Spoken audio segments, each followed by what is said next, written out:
चेहरे पर ना कोई शिकन और ना ही कोई अफसोस, ना तो पुलिस कस्टडी का डर और ना ही कानून का कोई खौफ। ये चार शब्द हैं एक ऐसे शख्स की जिसने इंसानियत, रिश्ते, नाते और भरोसे को 35 टुकड़ों में बांट दिया। नमस्कार, आदाब, मैं हूँ आपके साथ पूजा यदुवंशी। उम्मीद करती हूँ आप सभी ठीक होंगे, अच्छे होंगे, स्वस्थ और सुरक्षित होंगे। लेकिन देश अभी सदमे में है। देश का प्रत्येक व्यक्ति, प्रत्येक नागरिक सन्न है और शून्य पर खड़ा है। जी हाँ, मैं बात कर रही हूँ दिल्ली में हुए सबसे चर्चित श्रद्धा मर्डर केस। एक व्यक्ति, एक शख्स जो मोहब्बत के दावे करता हो, वो अपने ही प्यार का गला घोटकर मार डाले, उसके बाद भी उसे चैन ना मिला, उसे सुकून ना मिला, तो वो उस लाश को 35 टुकड़ों में बांटकर अपने ही घर में उसे स्टोर करके रखा हो और पूरे 18 दिन तक उस लाश को ठिकाने लगाता रहा।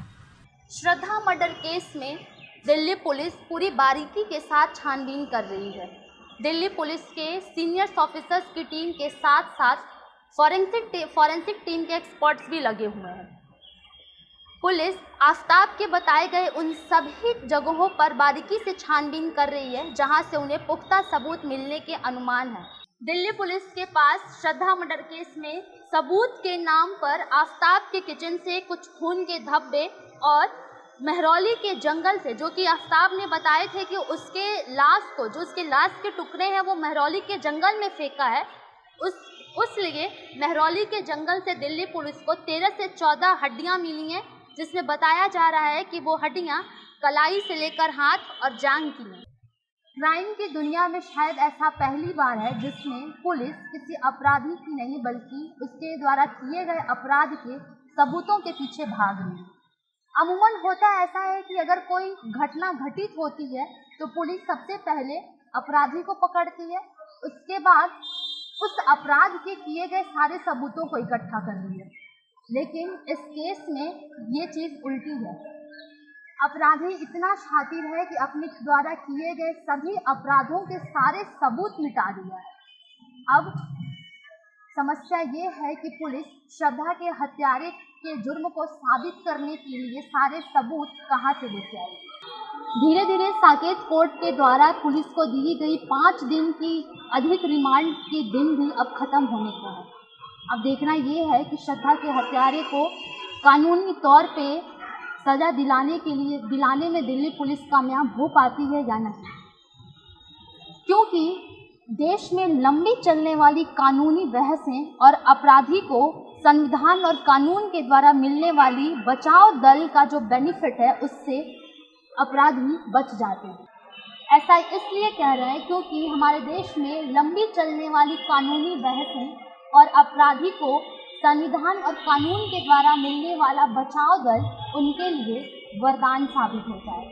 अभी पिछले 15 से 20 दिन पहले ही जिस तरह से सुप्रीम कोर्ट के द्वारा छावला मर्डर केस, क्योंकि दिल्ली का ही एक सबसे चर्चित मर्डर केस था, छावला मर्डर केस के सभी आरोपियों को बरी कर दिया गया है।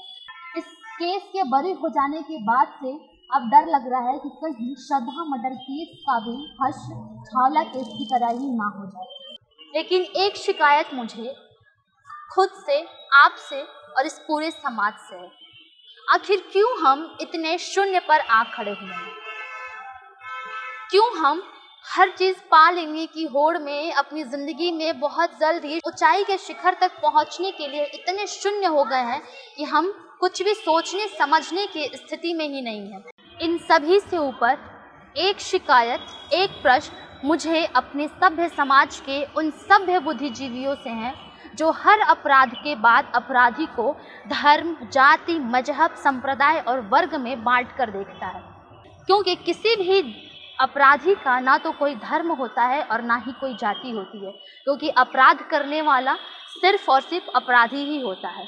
और आफताब जैसे अपराधी किसी धर्म तो छोड़िए, पूरे देश, पूरे समाज के लिए कोरोना से भी ज़्यादा घातक होते हैं, क्योंकि इनका संक्रमण ऐसा है जिसका कोई इलाज नहीं है। ये मानसिक तौर पर संक्रमित होते हैं और मानसिक तौर पर जो अपनी सोच से संक्रमित होता है उसके लिए किसी भी तरह की कोई भी चिकित्सा पद्धति नहीं है। जाते जाते एक निवेदन देश की उन तमाम बेटियों से है नारी तुम प्रेम हो, तुम श्रद्धा हो। नारी तुम प्रेम हो, तुम श्रद्धा हो। फूलों की चाहत में तुम कांटों की इबादत मत करना। फूलों की चाहत में तुम कांटों की इबादत मत करना। मन फरेबी दुनिया में सच्चे इश्क की चाहत मत करना।